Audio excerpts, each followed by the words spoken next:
In other business news, the cost of living crisis in South Africa continues to see consumers make tough financial decisions. According to a survey by Wonga, this includes a cutback on food and groceries as medical aid, insurance and home security take priority. It has also emerged that credit card and loan repayments are spiraling, while savings or retirement planning suffers.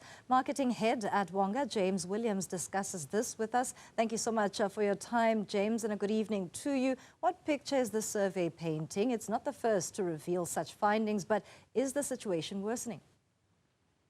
Sure. So, Tumisang, I think just to give some context about the survey, we conducted the survey in June and had over 4,500 responses.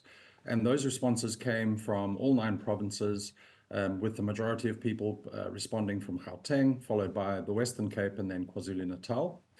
In terms of incomes from the respondents, we saw people from all the way from those on state benefits to people all the way earning up to over 100,000 Rand a month. And in terms of age ranges, we surveyed people from the age of 18 all the way up to over 65. And in terms of the impact that the rising cost of living is having on consumers, we actually asked people to pick the top 3 items that they would be cutting back on. And respondents notified us that 44% of them, in fact, would be cutting back on clothing. 32% would be trimming their grocery basket, so leaving out luxury grocery items such as chocolate biscuits and so on, and often opting for cheaper, more cost-effective house brands. And then the credit that you mentioned, people are delaying loan applications, particularly for longer-term loan credit, which they would usually use for planned purchases such as home improvements or holidays. It's interesting to see that the finding also shows similar spending patterns across all groups, apart from those, and you touched on this, earning under 2,500 Rand a month. If that's correct, they are spending a disproportionately large amount of their salaries, not on food only, but it becomes essential to keep a roof over your head and put something on the table at least. Yeah, absolutely. I think what we noted was those that are earning below 2,500 are the consumers that are most under strain. And I think, this rang true for all aspects of spend. We noted that they had proportionally the highest public transport spend.